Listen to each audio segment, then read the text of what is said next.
What's up, guys? This is Nick from Arch City Poker, and in today's video, going to be continuing the Let's Talk PLO series with today's topic covering what to do with middle set. So in the last video of the Let's PLO series, I discussed overcommitting post-flop and what types of hands you guys, I see you guys overcommitting some spots with top two, with middle and bottom set.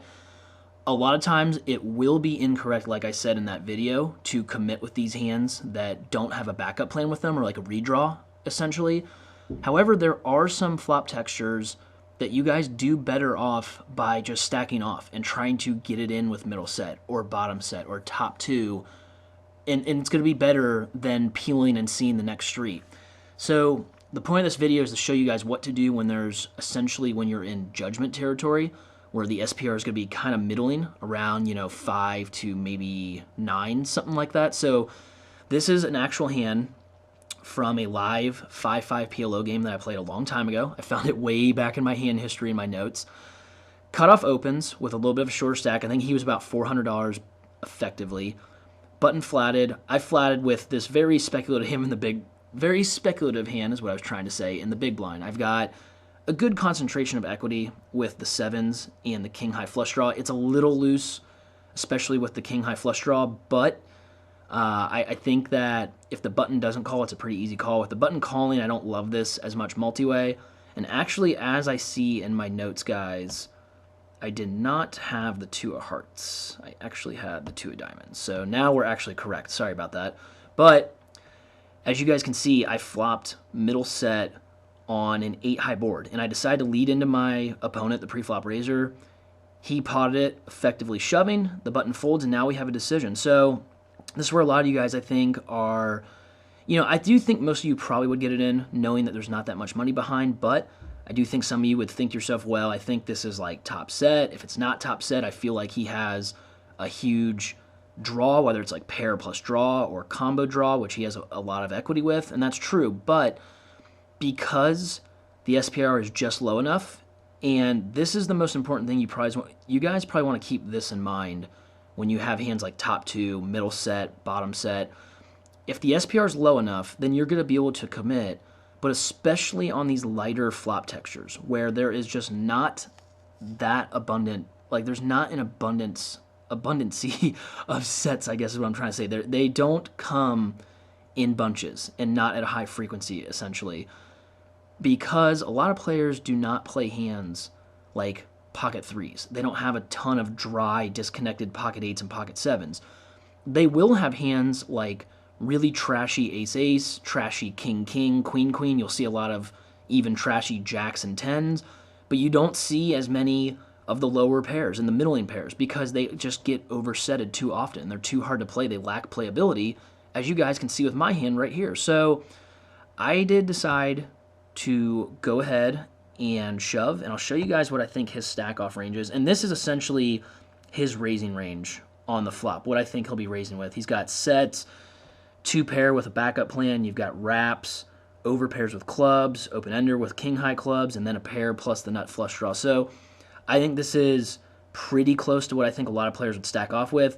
I remember this opponent specifically. I think he may, in fact, even get it in lighter than this. But you guys can see that the EV of a shove is about $120. And if we check what it is to peel and stack off, I bet it's close. I think it's actually going to be less.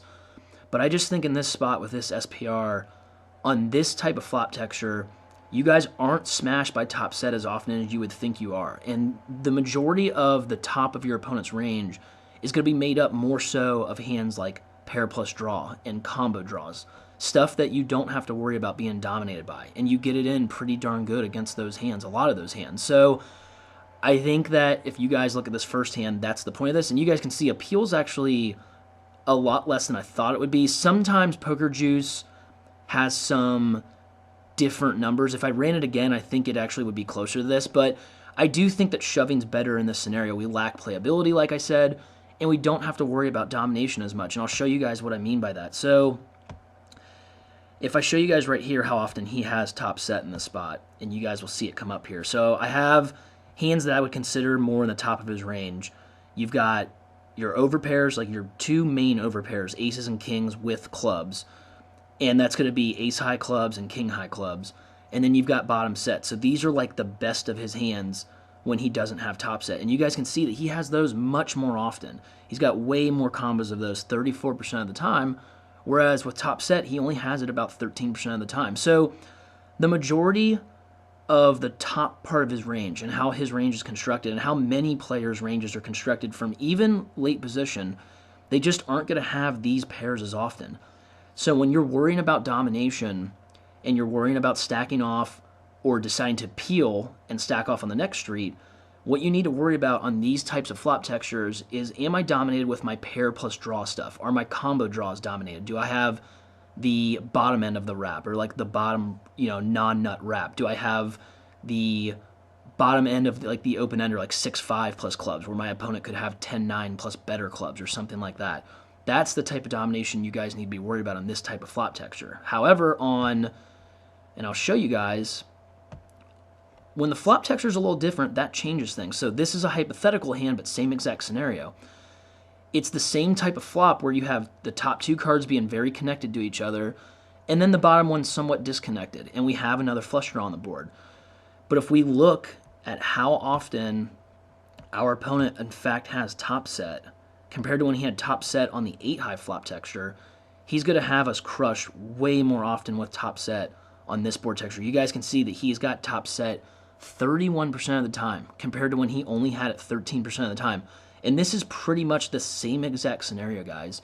The problem is players play way more pocket kings. They play trashy pocket kings hands and pocket queens hands way more often than they're going to play 8s and 7s when it was 8-7-3. So the point of the video, like I keep saying, is that on these heavy board textures where you have Broadway, you need to be much more careful about deciding to get it in with just bare middle and bottom set or top two. Those hands are going to be not doing so well when you get it in. I believe that if I run the shove here and the peel and stack off function, I'll show you guys real quick. I think peeling and stacking off should be more profitable here. Obviously, you guys can see that we're not doing as well as we were on the last hand.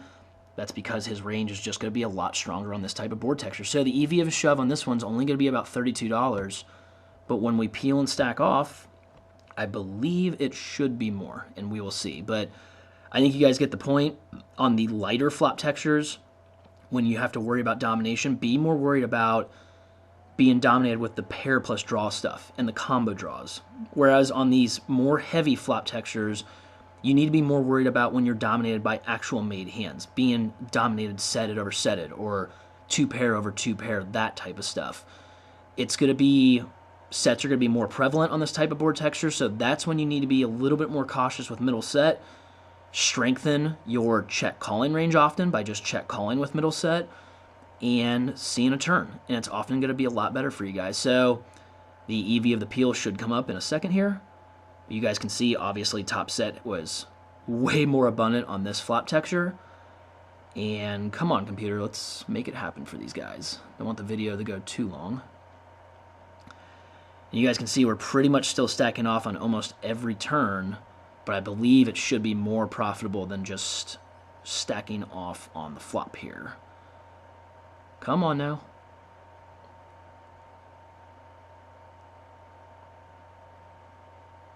Well, while we're waiting for it, you guys can see what I think his range is. Okay, so yeah, you have the EV of appeal at $41 compared to the shove of $32. So yeah, I think it makes sense.